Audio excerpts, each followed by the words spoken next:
살다 보면 야 이게 꿈인가 생신가 하는 슬픈 일도 있고 좋은 일도 있습니다. 남들보다 사람들이 다 부러워할 만큼 그런 외모를 갖지 못했고 사람들이 다 인정할 만한 그런 조건도 갖추지 못한 사람, 유명하지 않은 선수, 그리고 무명의 지도자로 살아왔는데 그것도 60이 되어서야 베트남 축구의 영웅으로 존경받는 한 분이 계십니다. 그 박항서 감독의 말 한마디가 그의 지나온 삶을 그리고 앞으로의 삶을 이렇게 짐작하게 합니다. 인기는 연기처럼 사라진다는 것을 잘 알고 있습니다. 우리는 날마다 보고 있습니다. 그리고 보아왔습니다. 시대마다 일마다 뛰어난 사람들이 있습니다. 그리고 자신이 뛰어나다고 믿는 사람들이 있습니다. 그들은 외칩니다. 나를 따라오면, 나와 함께하면 구원을 받을 수 있고 축복을 받을 수 있고 영생을 준다고 소리를 칩니다. 그래서 많은 사람들이 그 사람들을 따라갑니다. 오늘 아이들과 함께 이렇게 예배를 드리는데 어린 아이들에게 어머니 아버지는 못하는 것이 없는 큰 능력자이셨습니다. 그런데 세월이 지나고 나면 우리 아버지도 우리 어머니도 자신의 몸 하나 제대로 다 가눌 수 없는 연약한 인생이라는 사실을 알게 됩니다.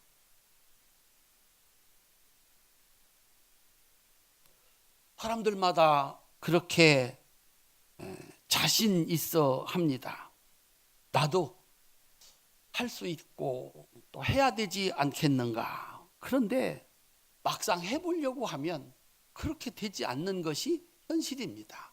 왜냐하면 인간에게는 그러한 능력이 없기 때문입니다.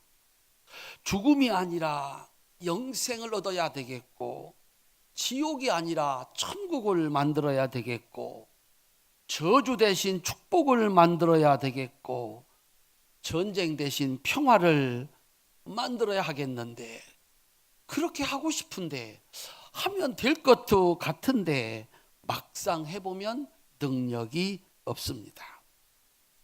하나님께서 그 일을 할 수 있는 꼭 한 사람을 세상에 보내셨습니다.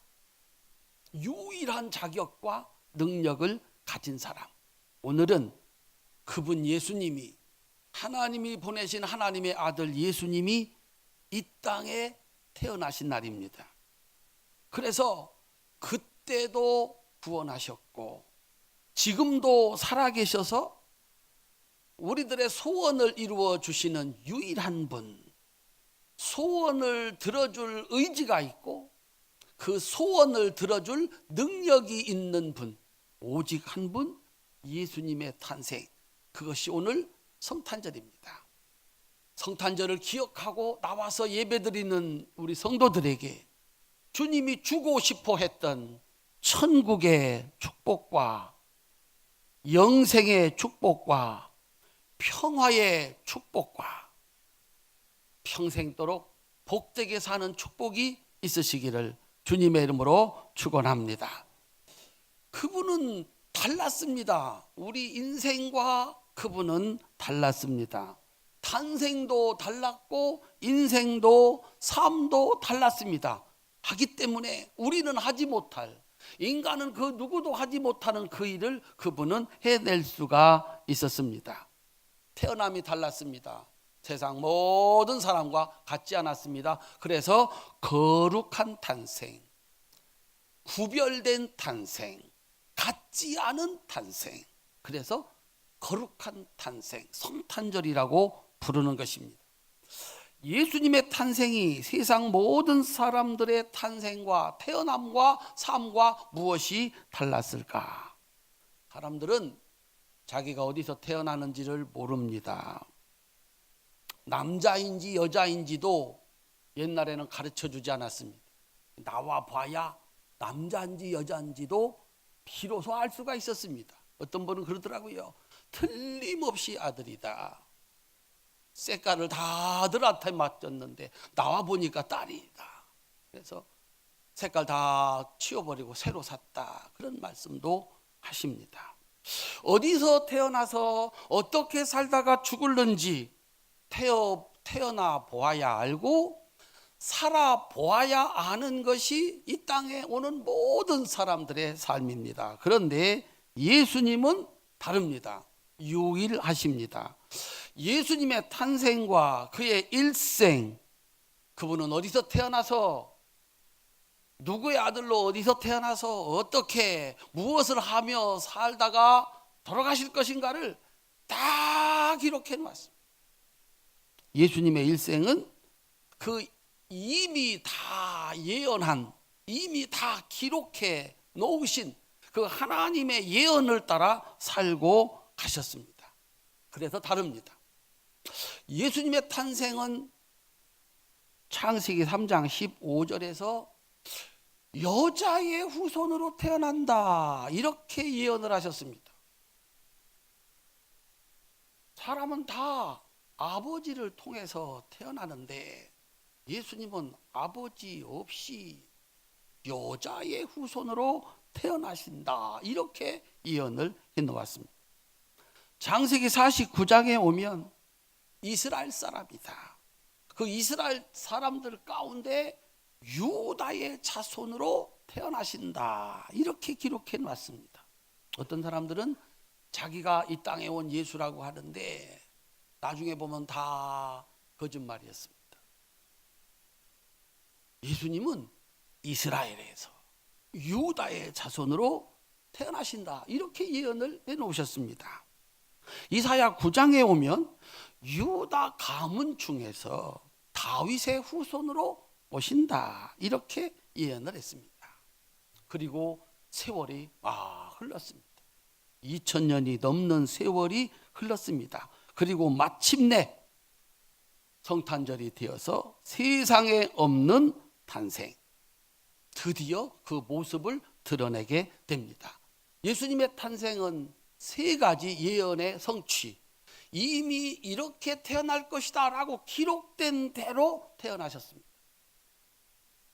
우리 모두는 태어남도 모르고 삶도 모르고 죽음도 모르는데 예수님의 일생은 태어남도 삶도 죽음도 다 기록해 놓았습니다.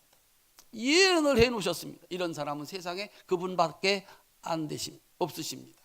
그분은 그것대로 따라서 오셨고 살고서 가신 겁니다. 첫 번째 예언이 동정녀 탄생 예언입니다. 마태복음 1장 23절, 우리 어린이들을 위해서도 제가 이렇게 만들었습니다. 우리 같이 한번 큰 소리로 읽고 아멘 합시다. 함께 읽겠습니다. 보라, 처녀가 잉태하여 아들을 낳을 것이요 그의 이름은 임마누엘이라 하리라 하셨으니 이를 번역한즉 하나님이 우리와 함께 계시다 함이라. 아멘. 예수님은 사람의 아들이 아니라 하나님의 아들로 이 땅에 태어나신다. 남자 없이 여자가 잉태하여 낳을 것이다. 생물학적으로 불가능한 것입니다. 그런 일은 있을 수가 없습니다. 그는 하나님의 아들로, 사람의 아들이 아니라 하나님의 아들로 태어나리라, 이렇게 예언을 하셨습니다. 정말 성탄절에 마리아가 예수님을 낳으셨는데 마리아는 남자를 알지 못하는 여자. 예수님의 잉태는 하나님의 은총, 하나님의 능력, 하나님의 역사였습니다. 그래서 사람의 아들이 아니라 하나님의 아들로 태어나신 겁니다. 왜 사람의 아들이 아니라 하나님의 아들로 태어나셔야 우리를 구원할 수 있느냐 하는 것입니다. 사람을 병들게 하고 죽게 만드는 것이 무엇일까요? 사람이 반드시 병들어 죽는 것도 아니고 젊은 날에도 죽습니다. 이 세상에 태어난 모든 사람은 다 죽습니다. 한 사람도 살아남을 수가 없습니다. 이렇게도 죽고 저렇게도 죽고, 나이를 먹어서도 죽고, 그 다음에 질병에 걸려서도 죽고, 사고를 당하여서 죽기도 합니다. 성경에서 죽음은 죄의 값입니다. 병들어 죽는 것이 아니고, 나이 많아 죽는 것이 아니고, 죄의 값이 죽음입니다. 그러면 이 죄를 없애버리면 죽음이 없어지게 됩니다. 죄를 어떻게 없앨 수가 있을까요? 누군가가 죄값을 대신 치러주면 죄가 없어집니다. 빚을 많이 진 죄를 진 사람, 그 빚을 다 갚으면 더 이상 그는 죄인이 아닙니다. 나쁜 짓을 한 사람, 그래서 법원에서 판결을 내려가지고 그만큼을 감옥에서 살면 죄가 없어져서 다시 세상으로 나옵니다. 사람의 죄값이 죽음입니다. 누군가가 나를 위해서 대신 죽을 수 있다면 우리는 죄가 없어지는 겁니다. 내가 당신을 위해서 대신 죽습니다. 그러면 그 사람의 죄값이 치러지게 되는 것입니다. 그러면 죽지 않습니다. 문제는 대신 죽을 사람이 없다는 것입니다. 왜냐하면 사람은 다 자기 죄가 있기 때문에 죽을 때 자기 죄값으로 죽는 것입니다. 누군가가 대신 치루어 줘야 되는데 대신 치룰 사람이 없다는 것입니다. 그래서 하나님께서는 우리를 죽음으로 끌고 가는 그 죄값을 대신 치를 분, 그분을 이 땅에 보내셔야 했습니다. 그분이 바로 예수님이십니다. 이 죄는 어디서 왔나? 우리 남자의 조상, 사람의 조상 아담으로부터 왔습니다. 그래서 남자를 통해서 이 세상에 태어나는 사람은 다 죄인으로 태어납니다. 그 죄가 유전이 돼서 죄인으로 태어납니다. 그 어떻게 알 수 있나? 죽습니다. 그 누구도 그 죄값으로 다 죽지 살 사람이 없습니다. 그런데 예수님은 남자의 죄, 그 죄를 물려받지 아니하고 하나님의 아들로 세상에 태어났습니다. 그분에게는 죄가 없으십니다. 아담이 죄를 져서 모든 사람이 죄를 진 것처럼 죄 없는 예수님이 이 땅의 모든 사람들을 위해서 대신 죽을 때 이 세상의 모든 사람들의 죄가 다 없어져서 그에게는 죽음이 없고 영생이, 영원히 사는 축복을 주님께서 만드신 것입니다. 따라합시다. 예수 믿으면 구원 받습니다. 예수 믿으면 천국 갑니다. 큰 소리로 아멘 합시다. 죄의 값이 죽음이고 죽어서 지옥 가는 것이 인생인데 그 죄값을 대신 치러가지고 죄를 없애버렸습니다. 그래가지고 예수님에게는 죽음이 없습니다. 죽은 지 3일 만에 다시 살아나셔서 하나님 나라로 올라가셔서 영생을 하는 겁니다. 오늘도 그 예수님을 믿는 사람, 이 성탄을 기억하고 주님 앞에 나와서 예배드리는 사람들의 죄가 없어지고, 우리가 설령 죽는다 할지라도 다시 살아서 부활하고 예수님 계신 천국에서 영생하는 복을 주님이 만들었습니다. 주님이 만드신 첫 번째 축복은 죽음을 없애시고 영원한 천국에서 사는 축복입니다. 그래서 첫 번째 탄생하시는 날 동방 박사들이 예수님을 찾아와서 예물을 드렸습니다. 3가지 예물을 드렸는데 우리 어린이들 무엇을 드렸을까요? 황금과 요향과 모략이었습니다. 3번째 예물, 따라합시다. 모략을 드립니다. 모략이 뭘까요? 시체가 썩지 않도록 바르는 향유입니다. 내 육신 썩지 아니하고 내 인생 썩지 아니하고 영생을 주십시오. 당신은 이 땅에 영생을 주러 오신 하나님의 아들입니다. 사랑하는 성도님들, 예수님이 이 땅에 오셔가지고 뭘 주시려고 하시나?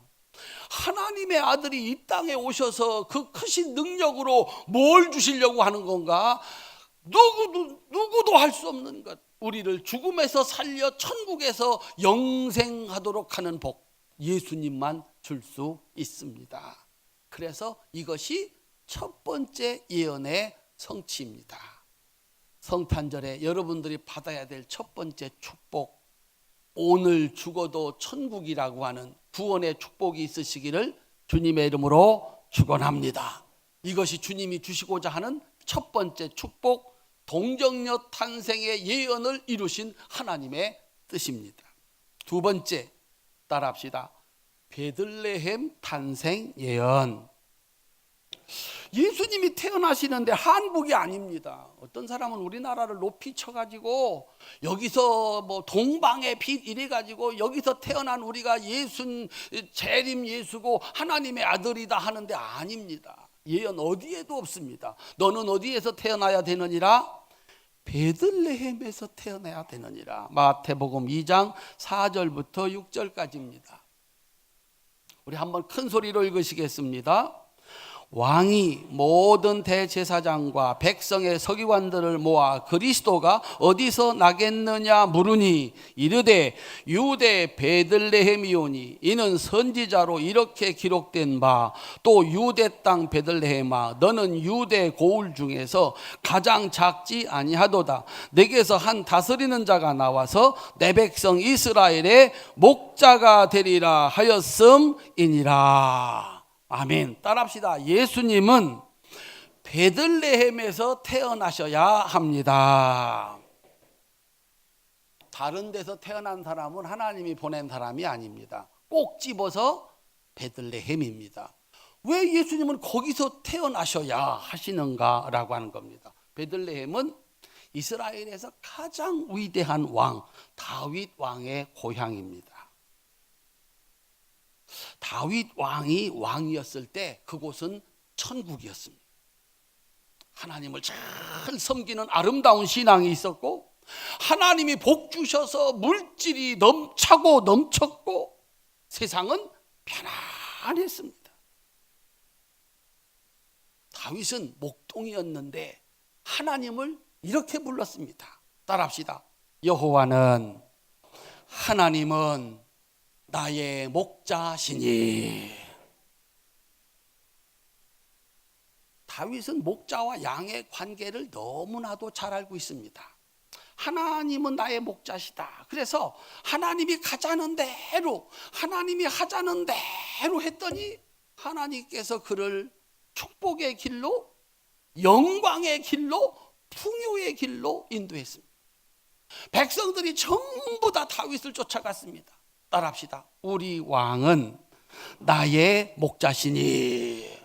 그래서 이 다윗 왕을 쫓아갔습니다. 그분이 하자는 대로 그분이 시키는 대로 따라갔습니다. 그랬더니 거기에는 물질의 풍요와 평화가 가득했습니다. 사랑하는 성도님들, 우리가 바라는 것이 무엇입니까? 잘 좀 살아야 되겠는데, 평안해야 되겠는데, 우리 집도 잘 살고 우리 교회도 잘 살고 나라도 잘 살고 세상도 잘 살아야 되겠는데 이걸 해줄 사람이 없는 겁니다. 다들 해준다고, 다들 우리를 따라오면, 목자인 나를 따라오면 그렇게 될 수 있다고 호언장담을 하는데 어렵습니다. 누구도 못합니다. 따라합시다. 예수님께서 다윗 왕의 후손으로 오셨습니다. 그래서 예수님이 나의 목자이시다. 나는 양이고 예수님이 나의 목자이시다. 그렇게 믿고 예수님을 따라가는 그곳에 다윗 왕이 다스리던 영광스러운 시대가 그에게 주어진다라고 하는 겁니다. 그래서 예수님을 찾아왔던 동방 박사들이 꺼낸 예물 가운데 뭐가 있었습니까? 황금이 있었습니다. 따라합시다. 예수님은 나의 왕이십니다. 사랑하는 성도님들, 예수님은 왕이신데 여러분의 목자가 되어주신답니다. 누구든지 예수님만 따라가면 여러분들이 바라는 소원이 무엇입니까? 잘 먹고 편안하게 안전하게 사는 거 아니겠습니까? 누가 줄 수 있느냐? 사람들이 그거 준다고 하는데 우리도 또 자식들한테 그걸 약속했는데 우리도 줄 수 없습니다. 정말 생각은 간절한데 능력이 없습니다. 그런데 예수님은 다윗 같은 왕이신데 나의 목자가 되어주신다는 겁니다. 예수님 따라가면, 예수님 목자이신 예수님 따라가면 그곳에는 푸른 풀밭, 쉴만한 물가가 쫙 펼쳐져 있습니다.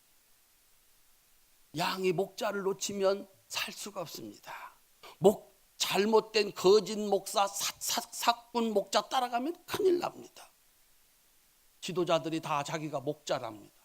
나 따라오면 우리나라 잘 살 수 있게 한다고, 세계 잘 살게 한다고 난리를 치는데 그런 사람 한 사람도 없습니다. 일부러 그러겠습니까? 능력이 없습니다. 따라합시다. 예수님은 다윗 왕 같은 목자이십니다. 그래서 성탄절을 지키고 그 예수님을 인정하고 예수님 따라가면 예수님은 무슨 복을 주시나? 축복을 줍니다. 사람들의 소원을 이루어 풍요롭고 행복하게 살게 하십니다. 사랑하는 성도님들, 베들레헴 작은 동네였습니다. 그런데 거기 다윗 왕 태어나고 예수님 태어나니까 성지순례 가서 맨 먼저 들리는 게 베들레헴입니다. 사람들이 지금까지 바글바글합니다. 그 사람들이 놓고 가는 돈만 해도 참 지금까지 먹고 살고 영원히 먹고 삽니다. 그 참 신기한 일입니다. 외모도 남과 같지 않고 요즘 말로 하는 경력도 스펙도 남과 같지 않은데 나이도 벌써 60이 됐는데 빛나는 인생이 되는 법도 있습니다. 예수 따라가야 여러분 삶 속에 여러분이 그토록 바라는 다윗 왕의 영광스러웠던 시대, 여러분들이 바라보고 소원하는 그런 축복은 예수님에게만 있다라고 하는 사실입니다. 황금을 들여서 예수님을 나의 왕, 나의 목자로 모시고 따라가는 은혜가 여러분들에게 있으시기를 바랍니다.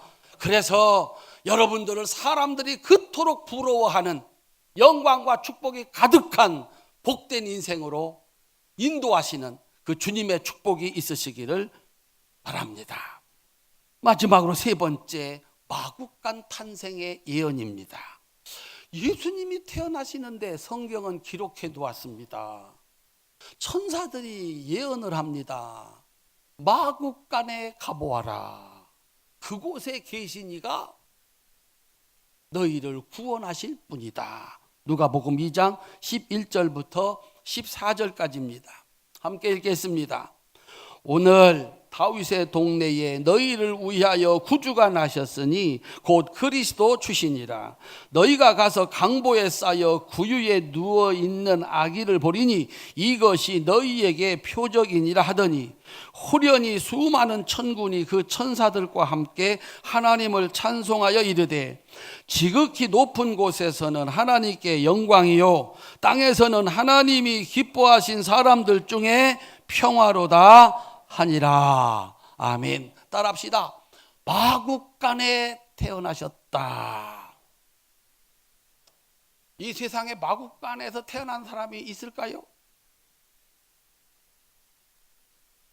있으면 있다, 없으면 없다.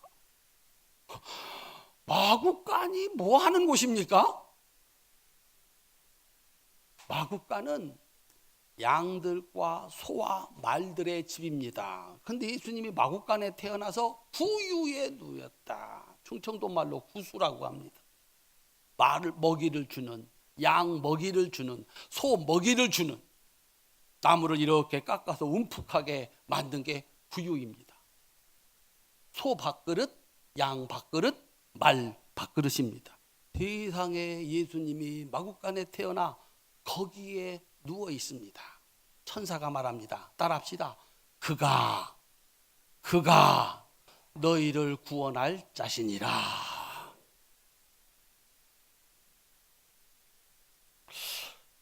왜 예수님은 사람의 집에서 태어나지 못하고 마국간에 태어나셔야 했을까?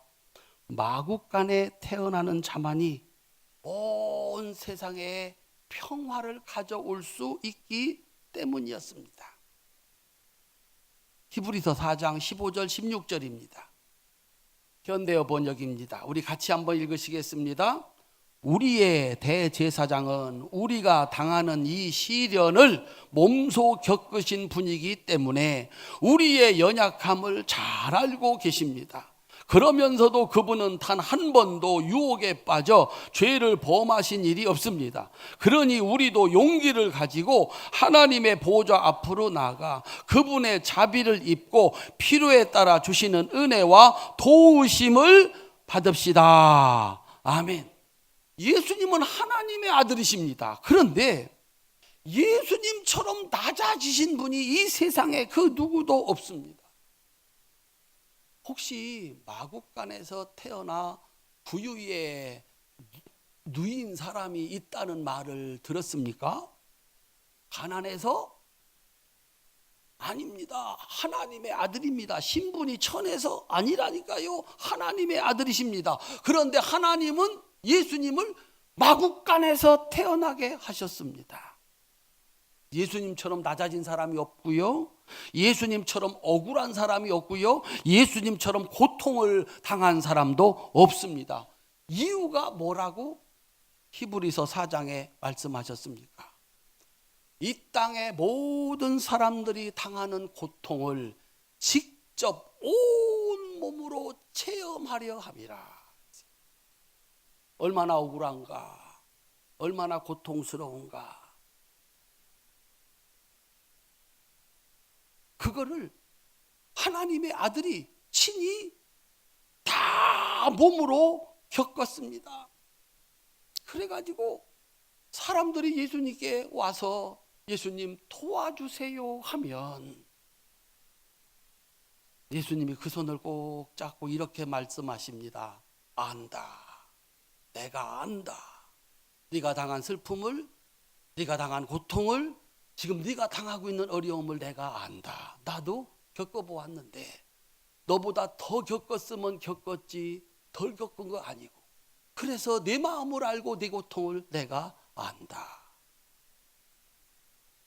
한번 따라합시다. 내가 너를 잘 안다. 예수님이 모르는 사람이 없습니다.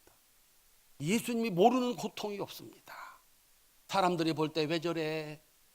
왜 저렇게 못났어? 왜 저렇게 못해? 예수님은 다 아십니다.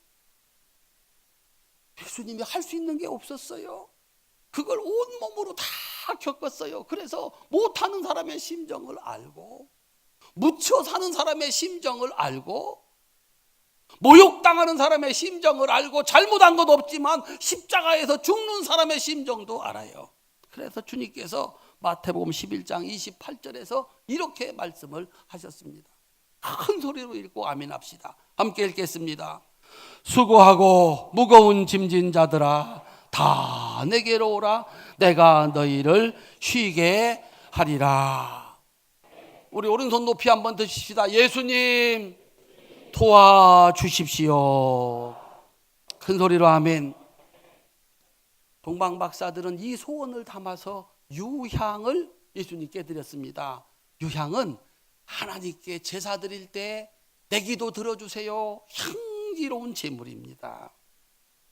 누구든지 예수님께 나오면 문제 해결의 축복을 받습니다. 이게 우리를 찾아오신 예수님이 주시는 마지막 축복입니다. 따라합시다. 예수님께 기도하면 평화를 주십니다. 큰 소리로 하면 예수님이 들어주지 않을 기도 없습니다. 사람이 볼 때는 왜 저렇게 모질라는가, 왜 저렇게 못하나, 예수님은 아십니다. 그래서 누구든지 예수님께 나와서 들어주세요, 도와주세요 하면 그 누구의 기도도 물리친 적이 없고 그 누구의 기도도 들어주지 못할 능력이 없습니다. 예수님 마침내 하나님 아들로 이렇게 드러났을 때 별 사람이 다 왔습니다. 물리친 사람이 없습니다. 오는 사람이면 도와주세요 하는 사람이면 들어주지 못할 소원이 없었고 들어주지 못할 능력이 없었습니다. 우리 사랑하는 성도님들, 성탄절에 주님 앞에 나와서 황금을 드립니다. 예수님은 나의 왕이시고 목자입니다. 그분 말씀 따라갈 때 여러분이 그토록 바라시는 세상의 평화와 부귀영화가 여러분에게 축복으로 주어지는 줄로 믿으시기를 바랍니다. 예수님 앞에 나와서 당신은 나의 기도를 들어주시는 분, 나를 아시는 분, 유향을 드리시면, 기도를 드리시면 그 주님은 여러분들의 기도를 하나도 물리치지 아니하고 가장 좋은 것으로 주시는 분인 줄로 믿으시기를 바랍니다. 예수님은 동정녀 마리아에게서 탄생하신 하나님의 아들이십니다. 모략을 들이시면 내 죄를 사하신 분이요 나를 천국으로 인도하는 분이십니다. 나를 구원하여 주옵소서 그렇게 고백할 때 주님은 여러분들에게 영생을 주시고 천국을 주시는 하나님의 아들이 되는 것을 믿으시기를 주님의 이름으로 축원합니다. 사랑하는 성도님들, 지나가는 성탄절입니다. 누구에게는 지나가는 날입니다. 그러나 누구에게는 예수님을 만난 날입니다. 구원을 받은 날입니다. 천국 가게 된 날입니다. 그분을 따라가며 축복을 받은 날입니다. 기도하는 자에게 소원이 이루어지는 날입니다. 2018년 성탄절의 주인공은 여기 계신 여러분들이 꼭 되시기를 주님의 이름으로 축원합니다. 그리고 내년도를 맞이할 때 이 성탄의 예수님 나를 찾아오셨으니 예물 드리면서 고백하고 그분 말씀 따라감으로 그분이 주시고 싶어 했던 구원과 축복과 영생이 여러분의 것이 되는 은혜를 받으시기를 주님의 이름으로 축원합니다. 기도하겠습니다.